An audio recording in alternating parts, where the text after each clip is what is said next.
사람들이 생각 못하는 부분이지만 냄새가 없으면 사물은 정체성을 잃어요. 냄새의 부재로 인해 묘사는 불구가 되고 2차원으로 전락하죠. 모든 사물은 고유의 냄새가 있을 뿐 아니라 장소의 냄새까지 간직해요. 이건 조사에 엄청나게 값진 자산이 되죠. 어떻게요? 나는 큰 소리로 물었다. 모닝씨는 잠시 말을 끊고 창문을 바라보았다. 결정적인 무언가를 환기하기 때문이죠. 이전에 미쳐보지 못한 무언가, 어떤 장소나 시간이나 말 한마디. 우리가 옷장이나 다락방에 넣어두고 잊어버리는 물건들을 생각해봐요. 우리 어머니의 트렁크들은 축축한 양모와 라벤더 냄새가 났어요. 죽은 이 소녀에 대해 기억하고 싶은 게 있으신가요? 내가 물었다. 어떤 세계 전체의 기억이죠. 그가 말했다. 미국 작가 시리 허스트베트의 소설 당신을 믿고 추락하던 밤에서 한 대목 읽어드렸습니다. 안녕하세요. 저는 문장의 소리 DJ 김진여입니다. 한 사람이 말을 걸어오네. 저기 내 얘기 좀 들어볼래요. 그 순간 바람이 한 줄기 불어와 책장을 넘기고 가네. 이것이 당신의 말들인가요? 참 아름다운 문장이군요. 다시 바람이 한 줄 불어오면 우리는 친구가 되네. 당신과 나는 친구가 되네. 문장의 소리. 안녕하세요. 오늘 저희 문장의 소리는 찾아가는 문장의 소리 특집이라는 코너로 부산, 그다음에 강원도 횡성, 제주, 그리고 마지막 종착지가 오늘 이곳인 광주입니다. 마지막이다 보니까 이게 공간도 멋진 공간으로 굉장히 우리 협소한 작은 책방에서 계속 문장의 소리 공개 방송했었는데요. 공간만큼 거대하고 훌륭한 작품을 써주시는 두 작가님들 오늘 모시고 2주간 문장의 소리 여러분들과 만나 뵈려고 합니다. 오늘 작가의 방에 모신 분들은 잘 아시죠? 정용준 작가님과 신영철 평론가이십니다. 큰 박수로 환영해 주십시오.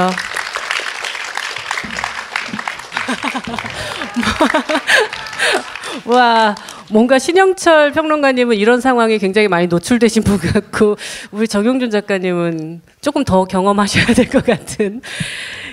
제가 원래는 작가님들에 대한 소개를 프로필이죠. 뭐 간단히 소개해 드리는데 안 해드려도 괜찮으시겠죠? 네, 뭐 정 궁금하시면 검색창에 작가님들의 이름을 한번 쳐보시면 좋겠다는 생각이 듭니다.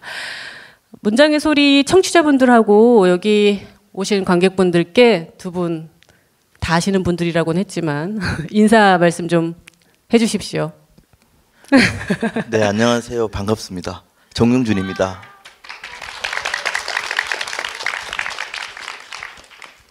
광주 시민 여러분 안녕하세요. 네, 평론 쓰는 신영철입니다. 아는 얼굴이 많아서 마음이 편하고 좋습니다. 네. 이 형식은 굉장히 저희가 경직되어 있는데 뭐 이미 다 구면이시라고 하니까 이야기는 좀 부드럽게 진행되지 않을까 싶네요. 벌써 12월이 코앞인데 어떻게 지내시고 있으세요? 두 분께 진짜 저는 정용 작가님 오늘 처음 뵙고 작품만 보고 신영철 선배님은 굉장히 오랜만에 뵈서 근황이 정말 궁금해요. 저 개인적으로도. 청취자분들하고 뭐 관객분들은 아시죠? 근황. 그죠? 저에게 근황 좀 말씀해 주세요. 예, 아까 대기실에서도 잠깐 말씀을 드렸는데 그 평론가로서는 뭐 거의 개점 휴업 상태. 이런저런 일들을 하느라고 글을 못 쓰고 있어서 좀 조바심이 나고 있는 그런 상황이고 그 외에는 뭐 건강도 좋고 또 학교 생활도 즐겁고 광주라는 이 도시도 너무 좋고 다 좋은 상태입니다. 예. 제일 중요한 문제가 일단 있으신 것 같거든요. 다 좋긴 한데 정영준 작가님은 어떻게 지내셨어요? 저도 일단 글 쓰고 있고요. 또 글을 쓰려고 하고 있고, 근데 그게 잘 안 돼서 약간 답답해하는 중에 뭐 강의도 하고 그런 것들이 좀 2학기 좀 저물어 가서 좀 분주한 건 있는데 방금 그 신영철 평론가님께서 말씀하셨던 것처럼 좀 중요한 걸 못해서 약간 좀 의기소침해진 상태랄까요? 하지만 그 외에 나머지는 다 즐거운. 뭐 따라하는 거, 복사한 거, 컨트롤 C, 컨트롤 V 한 것 같은. 좀 시간이 필요하니까. 네, 너무 봐주세요. 재밌지 않아요? 두 분 말씀하시는 톤이 신영철 평론가가 먼저 말씀하시는 톤 그대로 정영준 소설가가 그 톤 그대로, 그 속도 그대로 이야기를 하고 있으세요 지금. 용준 작가님. 그렇지 않습니다. 점점 좋아질 겁니다. 네, 다시 본래의 모습과 목소리의 속도를 찾아주시기를. 두 분 모두 광주하고 아주 인연이 깊으신데요. 정용 작가님은 고향이신 거죠. 네. 신영철 평론가님은 뭐 진부하긴 하지만 제2의 고향이 된 셈이시잖아요. 저는 사실 광주를 방문한 게 한 2번쯤 되는 것 같아요. 오늘이 2번째 방문이라서 광주 어떤 공간인지 어떤 도시인지 좀 말씀해 주세요. 관광 스팟이라든지 뭐 맛집이라든지 뭐. 네. 청취자분들도 듣고 있으시니까. 광주는 굉장히 좋은 곳입니다. 너무 막연하잖아요. 너무 좋다 이런 말 너무 막연해서. 그냥 제가 광주 느끼는 거 말하면 안 돼요? 돼요. 네, 갑자기 제가 너무 혼내는 분위기였나요? 아니, 죄송해요. 관광지를 네. 소개해드리려고 하니까 잘 모르겠고, 광주하면 이제 저는 가장 많은 분들에게 추천해주는 게 이제 상추김밥을 저는 좋아하거든요. 그거를 상추튀김. 그래, 저도 상추 튀김은 방송에서 본 기억이 있는데 네. 상추김밥은 처음 들었다. 이게 지금 다 좀 녹음이 돼서 나간다는 거죠 지금. 맞아요. 잘해야 되는데. 광주 고향이신 분 맞나요? 이거 큰일 났네. 예, 점점 좋아지고 있습니다. 광주에서 저는 뭐 어릴 때부터 뭐 자고 나서 오늘도 오는데 그냥 고향에 왔다는 느낌보다 그냥 언제 와도 제일 익숙하기도 하고 그래서 특별하게 인상이 없어요. 그냥 저는 그래서 뭐 하늘을 뭐 생각한다거나 도로를 생각한다거나 그러면 다 광주와 관련된 배경이 떠올라서 특별히 그렇게 인상이 없는. 진짜 정말 생매적인 공간이라서 오히려 더 특별함이 정말 특별하게 안 느껴질 수도 있겠다는 생각이 드네요. 어떠세요? 외부자셨잖아요. 광주 시민이 아니셨다가 광주 시민이 되셨잖아요. 네. 좀 다른 시각이 있으신가요? 광주에 대한? 그럼요. 전혀 다르고 일단 아직 광주를 잘 안다고 할 수는 없는 상태고. 얼만큼 되셨죠? 내려오신 지가? 4년 다 돼가는 중입니다. 네. 근데 저는 그 고향이 또 대구라서 그 또 광주라는 곳에 제가 와 있다는 것에 대한 어떤 자의식이 없을 수가 없는데 네. 뭐 얘기하자면 길어질 만한 내용인데 짧게 말씀드리면은 그러니까 저는 이제 광주 세대라고 할 만한 그 연배는 아니니까 90년대 중반생이니까 그렇지는 않지만 그래도 저희 세대한테도 광주는 뭐 각별한 도시고 뭐 이런 표현이 적절할지 모르겠지만 고맙고 미안하고 뭐 그런 도시예요. 그러니까 20대 이후로 쭉.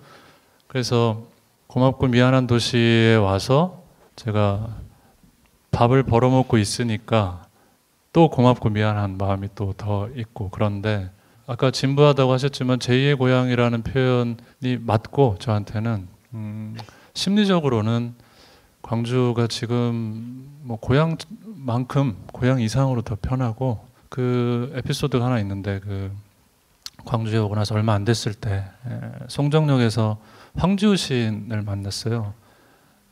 제가 뭐 너무 존경하는 분인데 우연히 만났는데 저를 이제 만나자마자 하시는 말씀이 그 고맙다고 그런 인사를 하시더라고요. 그래서 그때는 뭐 선생님 뭐 저한테 고마우실 게 뭐가 있습니까? 뭐 이러면서 이제 헤어졌는데 돌아오면서 생각을 해보니까 이제는 정말 그 고맙다는 소리를 들어도 괜찮은 사람이 돼야 되는구나 이런 부담감 같은 거. 그러니까 광주에 살고 있으니까 제가 그동안 광주에 대해서 가졌던 그 마음을 그대로 잘 유지하면서 여기서 잘 살아야겠구나 그런 생각을 한 그런 일이 있었습니다. 예. 아, 네.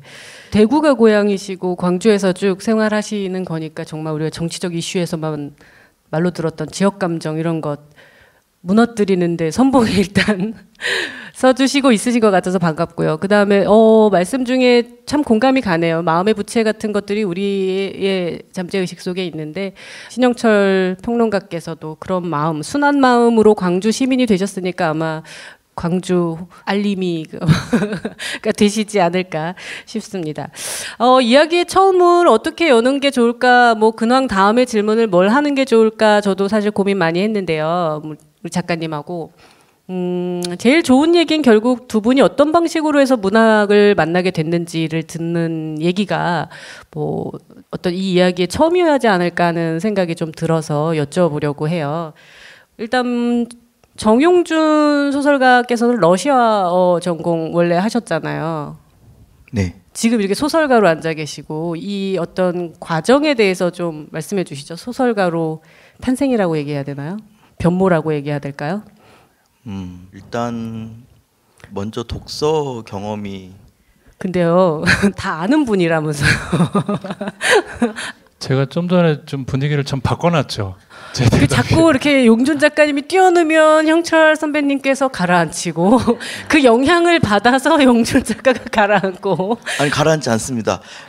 우리 좀 기다려보세요. 아니 저희가 독서 체험이라는 딱 두 단어만 듣고도 경직되었거든요. 아니, 굉장히 이게 조금씩 좋아질 겁니다. 끝날 때쯤에. 아까도 좋아진다고 이렇게 자 우리 숨 한번 크게 쉬고 어떻게 해서 이렇게 소설 멋진 훌륭한 재밌는 소설가가 되셨나요? 일단 다른 것보다 먼저 독서를 먼저 했겠죠. 그래서 누가 저한테 항상 물어보면 먼저 독자가 되었고 그 독자들 중에서 이제 작가가 된다라고 저는 믿고 있는데 먼저 소설을 읽게 되는 경험을 했던 게 컸던 것 같아요. 그러니까 너무 진부한 말일처럼 들리겠지만 군대에 갔는데 할 수 있는 게 저에게 허락된 게 그게밖에 없었고 그리고 책꽂이에 그 있는 책들이 이상하게 문학 책들. 근데 이제 그걸 반강제적으로 읽게 됐는데 그게 참 좋았어요. 당시에는 그걸 좋았다는 느낌을 느낄 수도 없을 만큼 되게 낯설고 이상했고 밤마다 이렇게 되게 피곤하고 그렇거든요. 그래서 저는 군대 가면 대부분 10시 되면 피곤해서 자는데 밤에 빨리 잠이 안 오고 그 인물들이 막 생각이 나고 그래서 이게 소설이라고 하는 게 이야기라기보다도 사람을 만나는 과정이구나. 이게 호구지만 제가 만난 어떤 사람들보다 저에게 더 이렇게 의미가 있게 느껴지더라고요. 그래서 한참 때 소설을 읽는 재미, 소설을 읽는 즐거움을 갖고 있다가 학교에 복학을 했는데 열심히는 살고 싶은데 전공 과목은 너무 어렵고 그리고 잘 못할 것 같고 그러니까 뚜렷한 저의 어떤 열정을 품을 대상을 찾지 못하고 있는데 마침 학교에 문예신 작가가 있다는 걸 알게 됐어요. 늘 학교를 다녔지만 제 눈에 보이지 않았던 것들인데 수업을 한번 들어봤어요. 이렇게 뭐랄까요, 청강처럼. 근데 그때 아직도 기억이 나요. 저 혼자 이렇게 혼자 좋아했던 이런 사실 이 감상을 누구한테 말해보지 못했던 이 좋음을 전문적으로 수업을 통해서 이렇게 둥글게 모여서 이것에 대한 어떤 굉장히 근사한 언어로 들어보니까 내가 그때 느꼈던 거는 저렇게 표현하는구나 그런 걸 겪어서 너무 좋았고 그때 이제 전과를 신청했는데 좀 학점이 너무 낮아서 저는 떨어졌고 그래서 복수 전공으로 힘들게 러시아 그게 아니었다면 저는 문예창작학과 학생이 됐겠죠. 근데 그렇게 그 과정으로 글도 쓰게 되고 그렇죠. 그렇게 복수 전공을 하게 돼서 그때부터 좀 더 많은 글을 읽고 또 많은 글을 썼는데 지금까지 계속 이렇게 글을 쓰다가 이렇게 책도 내게 되는 이상한 삶을 살고 있는 것 같아요. 그 정용준 소설가의 이야기를 들어보면 여기 와주신 많은 젊은이들이 있는데 일단 군대를 가서 한번 독서 경험을 해볼 필요도 있겠네요. 그럼요. 여성들은 어떻게 해야 될까요? 이 독서 경험을. 여성들은 알아서 잘 읽더라고요. 여성들은 애초에 글을 좋아하나? 남성들이 문제였군요. 군대에서 읽은 문학책이 지금의 소설가 정용주를 만들어 주었다라는 뭐 썩 그렇게 뭐 하지만 저는 그 과정들을 지금 말씀 듣는 그 과정들이 눈앞에 너무 잘 그려져서 듣고 내가 어떤 희열을 경험했는지 이런 것들을 좀 사이사이 행간에서 느낄 수 있어서 뭐라 그럴까요? 묘한 동질감 같은 게 조금 있는 것 같아요. 저한테는. 신영철 평론가는 어떠세요? 실제로 시나 소설을 창작하신 적도 있으시죠? 예, 잠깐요. 도저히 안 된다는 판단 아래 그러면 전향하신 건가요? 예, 처음부터 저는 뭐 평론을 쓰고 싶어 했었고 대학교 들어가자마자부터 그거 좀 신기해들 하시는데 그게 그 별로 못 쓴 평론들을 많이들 보셔가지고 네. 왜 이런 거를 하려고 했을까 생각들을 하세요. 근데 그 못 쓴 평론은 세상에서 제일 끔찍한 글이고 잘 쓴 평론은 최고의 읽을거리 중에 하나라고 저는 생각을 하거든요. 그래서 제가 좀 어렸을 때 잘 쓴 평론들을 많이 읽었어요. 뭐 김현 선생의 글이라든지 이런 거를. 그래가지고 이 장르의 글 속에 다 있구나. 이를테면 철학과 문학이 다 있는 종류의 글이 평론이구나. 이런 생각을 해서 평론에 이제 관심을 가졌고 뭐 1학년 때부터 쭉 이제 평론가가 되고 싶어 했는데 한 대학교 한 4학년 때 그때 이제 잠깐 좀 시를 쓰던 때가 있었어요. 근데 그때도 시인이 되고 싶어서라기보다는 평론을 쓰면서 시도 써볼까라는 거였지 뭐 이게 순서가 바뀐 적은 한 번도 없었고 근데 시를 썼는데 공모에 계속 떨어졌어요. 1년 내내 떨어져가지고 깨끗하게 접었죠. 네. 투고 기간을 일부러 짧게 잡으신 거 아닐까요?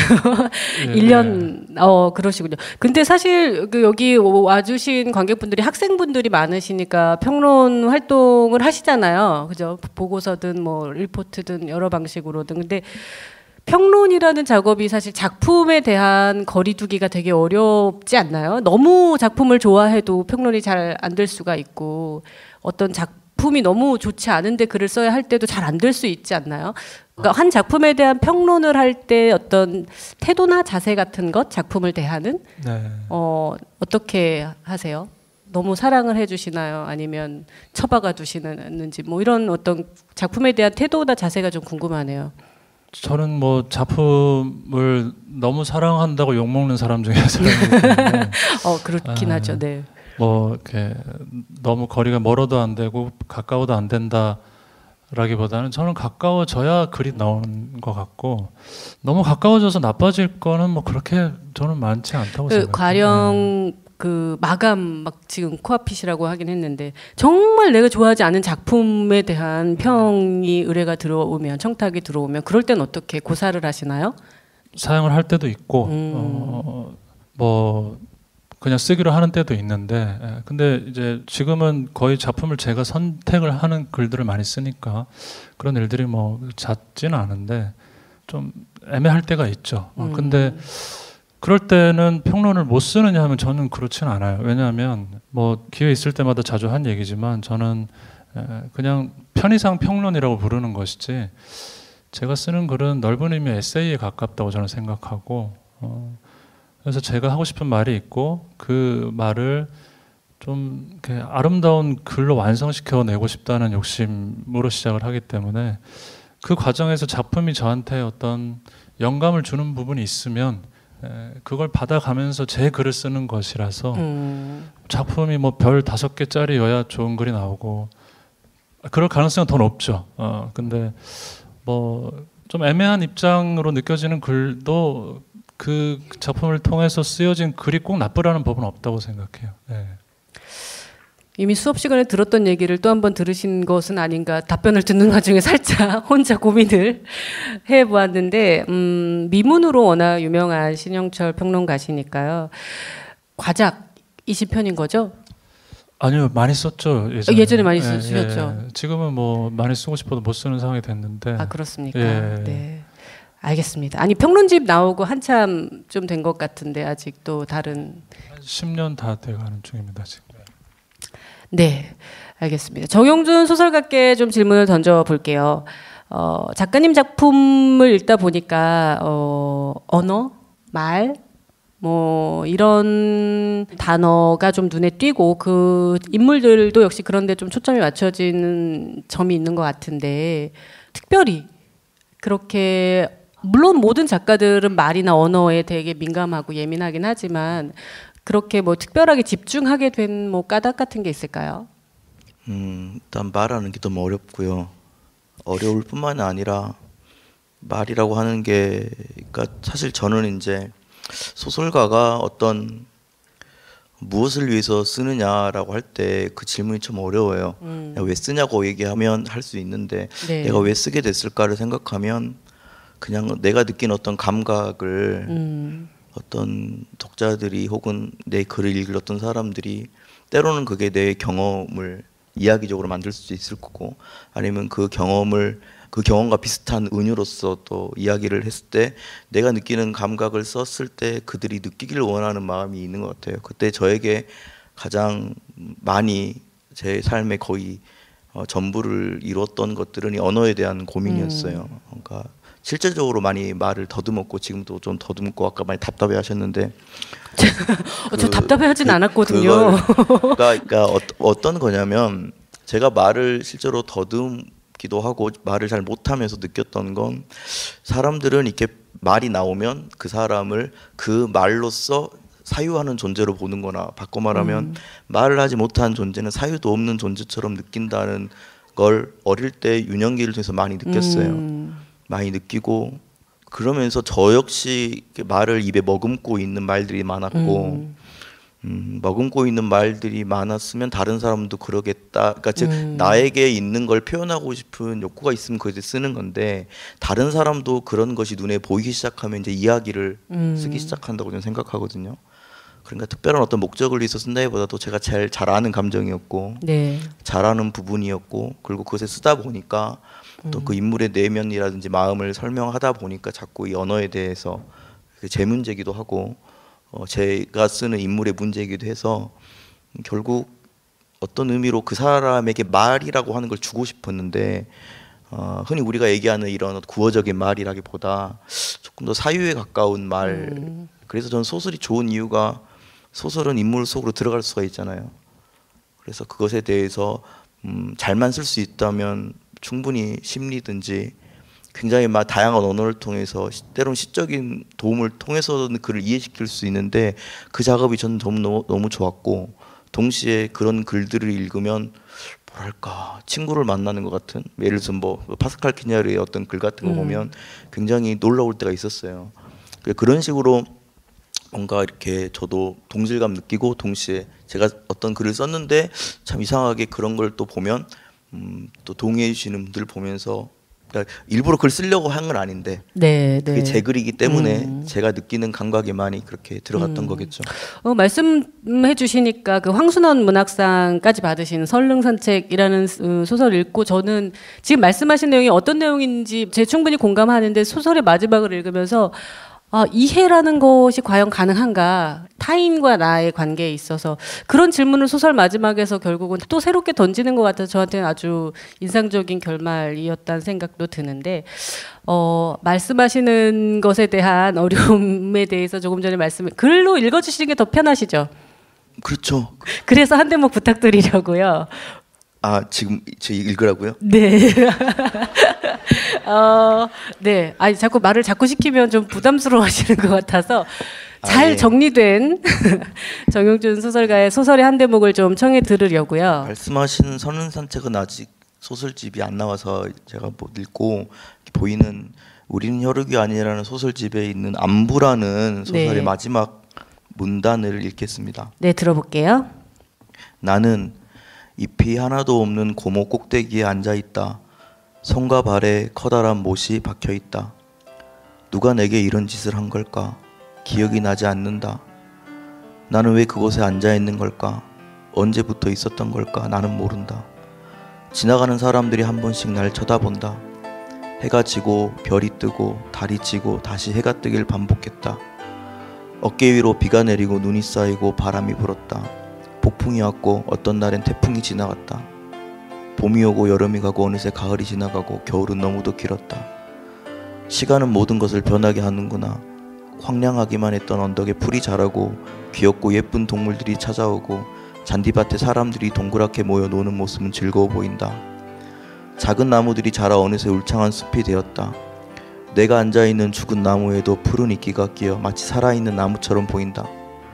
사람들은 이제 아무렇지도 않게 내게 말을 걸고 농담을 하고 먹을 것을 주고 그만 내려오라고 웃는데 나는 그저 그들을 바라본다. 그것이 힘들다.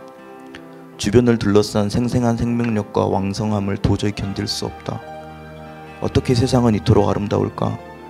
그들의 환한 웃음과 호의와 싱그러운 살아있음이 나를 더욱더 비참하게 하는구나. 푸른 이끼로 뒤덮인 이 나무는 죽었다.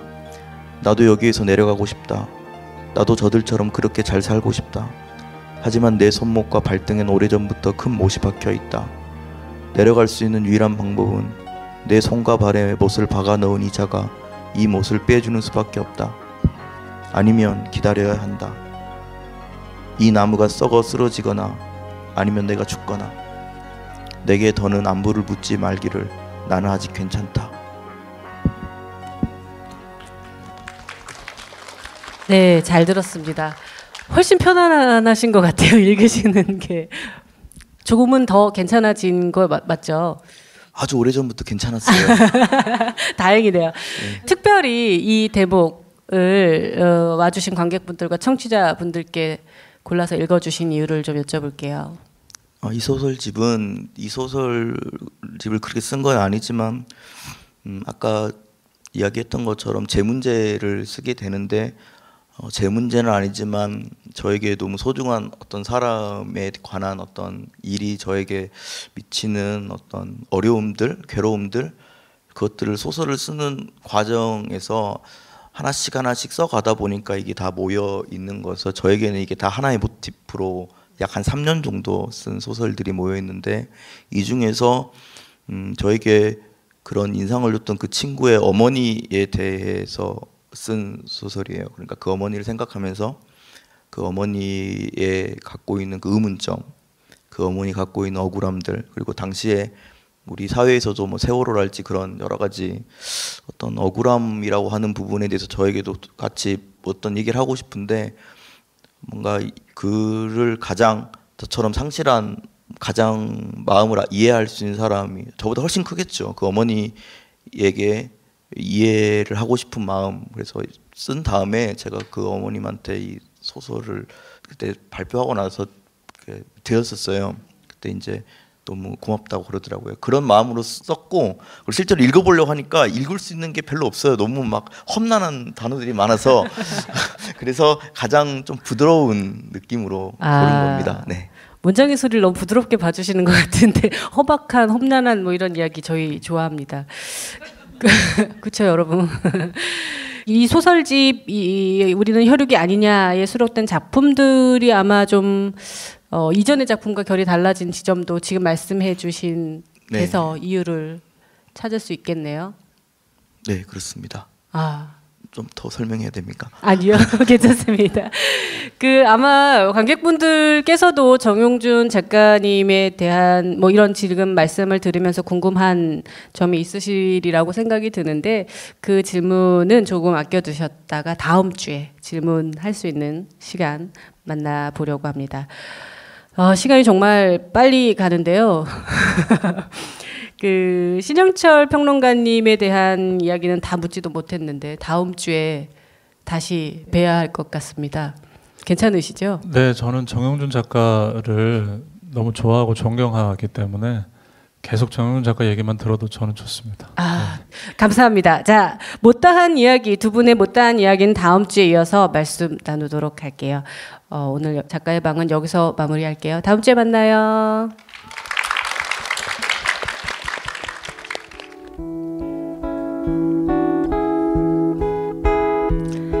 산의 진미로 상다리 휘어지도록 맛깔나게 차려진 밥상, 걸쭉하고 정겨운 남도 사투리, 그리고 우리들의 역사 같은 것. 그곳 생각을 하면 마음에 단어 하나가 사무칩니다. 그곳에서 흐르는 단어 양양입니다.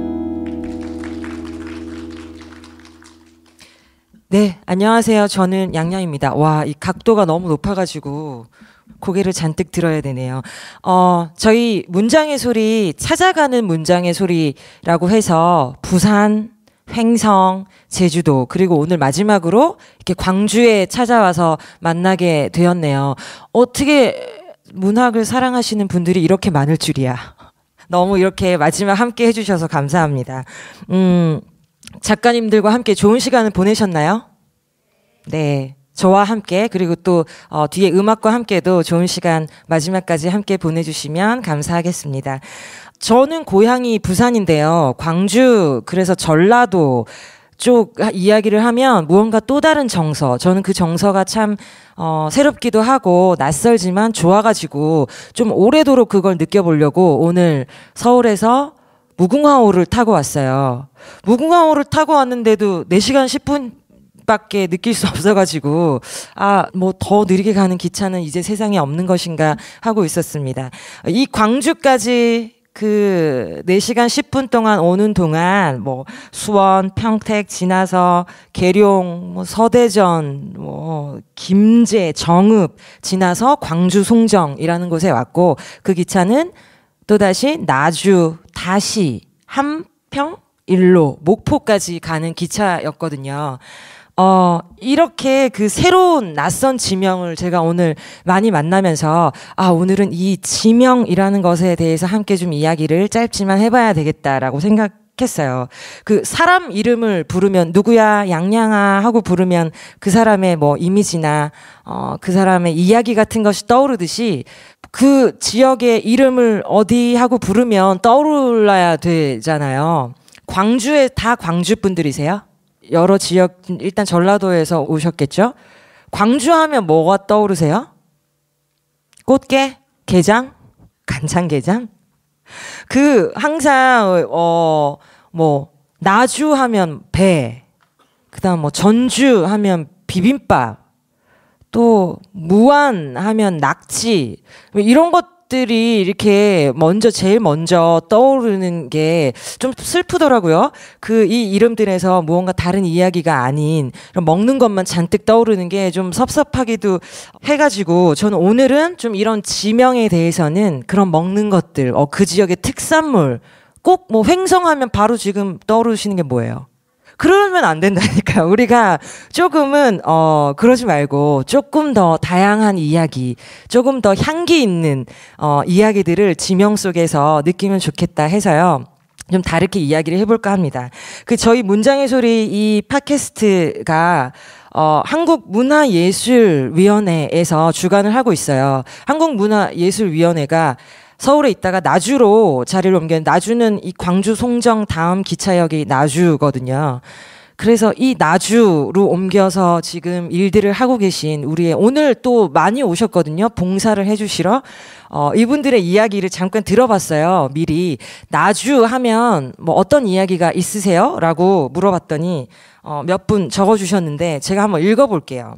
어떤 분께서는 안녕하세요. 저는 나주 생활 5개월 차의 새내기 직장인입니다. 원래 서울 사람이라 처음에는 나주 혁신도시예요. 왜 나주에다가 이런 이름을 붙였을까? 나주 혁신도시의 실상에 많이 놀랐답니다. 그렇지만 5개월이 지난 지금은 익숙해진 것 같아요. 나주 가서 배농사 잘 짓고 있냐? 곰탕은 맛있냐는 친구들에게, 역시 모든 사람이 생각하는 게 똑같아요. 배 말고 곰탕도 있었군요.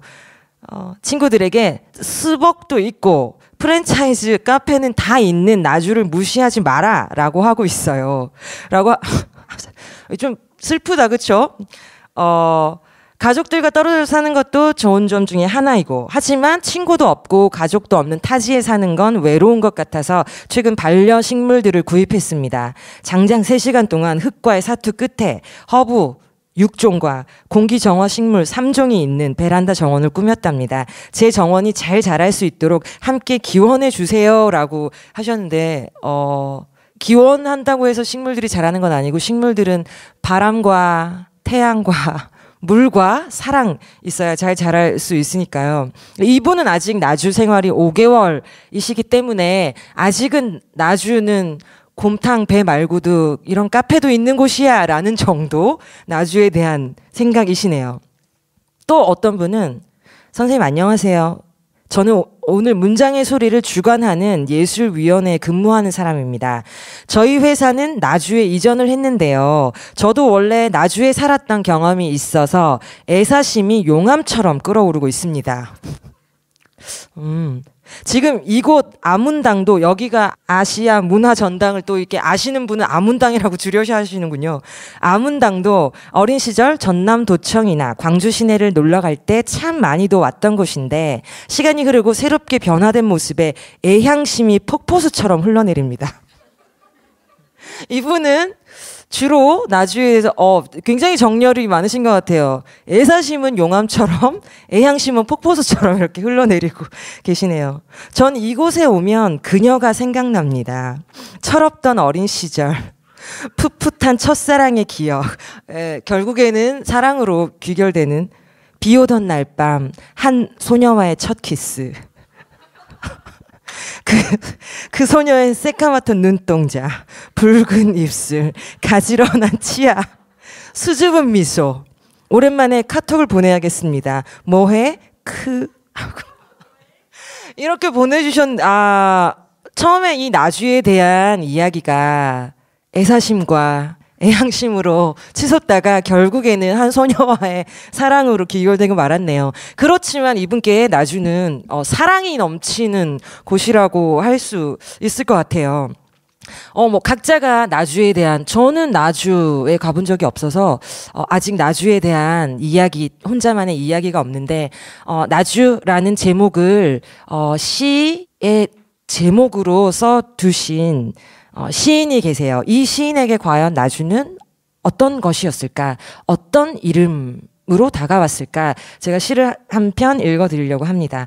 2001년에 발표된 왼쪽 가슴 아랫개에 온 통증이라는 장성남 시인의 시집인데요. 한번 읽어볼게요. 나주 거기 그렇게들 있습디다요. 담 안에 널찍하니 마당을 들여놓고들 있습디다요. 마침 감들이 빨간 빛들을 해가지고서는 담장들이 담 안에 마당을 들여놓듯이 가을 햇빛 같은 걸 부지런히 제 안에 들여놓고들 있습디다요. 그 안에 같이 섞여 들어가고 싶습디다만 햇빛이 너무 밝아서요. 햇빛이 너무나 밝아서는 어려웠어요. 네, 이런 시입니다. 장성남 시인에게 나주라는 곳은 가을볕이 잔뜩 들어오는, 그래서 함께 들어가서 무언가를 나누고 섞이고 싶은, 그러나 들어가지는 못하는 누군가의 마당, 담장 속 풍경 같은 것이었나 봐요. 제가 이 시를 읽고 나니까 나도 이제 나주에 가면 이런 담장 기웃거리면서 이 시인의 나주를 나도 느낄 수 있을까 생각하면서 나주에 한번 가봐야겠다라는 생각도 했습니다. 저는 광주 혹은 전라도 하면 사실 제일 먼저 떠오르는 건 사투리예요, 사투리. 저는 경상도이기 때문에 경상도 사투리랑 너무 다르잖아요. 그래서 전라도 사투리가 그렇게 배우고 싶더라고요. 그래서 이렇게 전라도에만 오면 귀를 쫑긋 세우고 막 이렇게 뭐 옆에 지나가 길가에서 나누는 사람들의 말하면 옆에서 막 혼자 따라 해보고 그러거든요. 너무 어려워서 이렇게 해보면 다들 이 전라도 분들이 그게 아니래요. 제가 오늘 또 다른 시, 그 전라도의 사투리가 너무나 아름답고도 구수하고도 애잔하게 쓰여 있는 시 한 편, 이것은 너무 좋은 시여서 제가 접어놓고 있던 시인데 이 시도 한번 읽어드리려고 합니다. 박성우 시인의 2011년에 발표된 자두나무 정류장이라는 시집에 들어있는 시예요. 한번 읽어보겠습니다.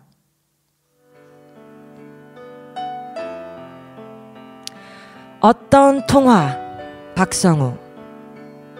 강남 고속버스 터미널에서 정읍행 고속버스에 몸을 싣는다. 버스에 오르고 보니 어딘지 모르게 닮은 노인들 몇만 듬성듬성 앉아있다. 안전벨트 안 하면 출발 안 올 텐게 알아서들 허쇼잉. 으름장 놓던 버스기사가 운전대 잡는다. 차가 출발하기 무섭게 휴대전화 소리 들려온다. 니째냐? 애미여. 선풍기 밑에 5만원 넣어놨은 게 아술 때 쓰거라이. 뭔 소가지를 내고 그냐. 나사 돈 쓸 때 있간디. 버스는 시큰시큰 정읍으로 가고 나는 겨울에도 선풍기 하나 치울 곳 없는 좁디 좁은 단칸방으로 슬며슬며 들어가 본다. 네, 이런 시였습니다. 일단 제 사투리 배움에 좀 희망이 보이나요? 가능성과? 전혀 동의를 안 해주신 거 보니까 이건 전혀 이상하게 제가 쓴 거로군요. 저는 이 시 그리고 이 안에 들어있는 이 엄마의 사투리를 혼자 밖으로 소리내서 흉내를 내보면서 느낀 것은 뭐 어떤 엄마 같은 것, 그리고 엄마에게 영원한 자식 같은 것, 그렇지만 또 엄마를 떨어져서 혼자 정읍으로 돌아가는 자식 같은 것, 이런 것을 시에서 느껴서요. 앞으로 또 저는 정읍에 갈 일이 있으면 아마 니째냐? 애미여. 이거 나사 돈 쓸 때 있간디? 이런 사투리를 한번 또 발음해 볼 것만 같습니다. 오늘 지명이라는 것에 대해서 이야기를 하고 있는데 나주역 다음이 다시라는 이름을 갖고 있더라고요. 그래서 다시?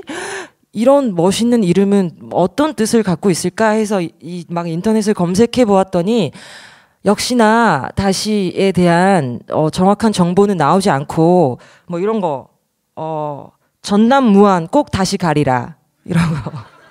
전남 쌀은 명품 쌀인 것이 또다시 입증되다. 뭐 이런 기사가 나와서요.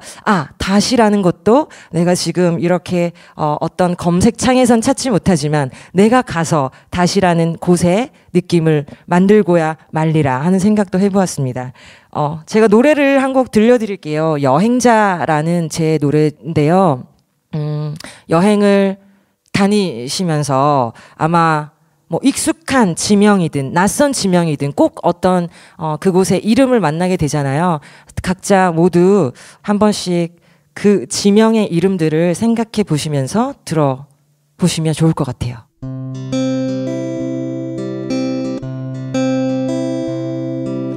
길 떠난 그곳에서 나는 보았지, 나는 들었지, 나는 흔들렸지. 낯선 그 골목에서 내가 찾던 건 풍경 너머에. 고맙습니다. 오늘 짧지만 이렇게 전라도에 와서, 광주에 와서 이런저런 지역 이야기 해보았는데요. 마지막으로 어떤 분께서 이렇게 글을 써주셨어요. 글을 쓰기 위해, 쓰고 싶어서, 알고 싶어서 광주에 왔다. 그리고 아무것도 모르는 상태에서 시를 알게 되었다. 단순히 알게 되었다. 광주는 내가 처음으로 시를 쓰고 싶다는 마음을 먹은 곳이다. 그리고 지금도 계속 이곳에서 시를 읽고 쓰고 알아가고 싶다. 라고 써주셨어요. 네, 누군가에게 어떠한 지역은 시인 곳, 시를 읽고 쓰고 싶은 곳, 그런 것 같아요. 여러분에게 이 광주라는 곳 혹은 여러분이 계신 지명 어떤 이야기로 마음속에 있으신지 모르겠지만 살아가면서 천천히 여행하듯이 내가 살고 있는 동네의 이름, 지역의 이름 혹은 낯선 곳의 지명들 천천히 사이좋게 그리고 다정하게 관계 맺으면서 살아가시길 바랍니다. 고맙습니다. 저는 양양이었습니다.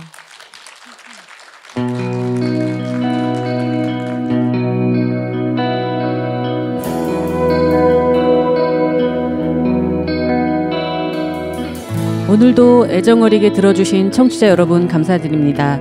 다음 주에도 저는 따뜻한 문장들로 찾아올게요. 지금까지 DJ 김진효였습니다.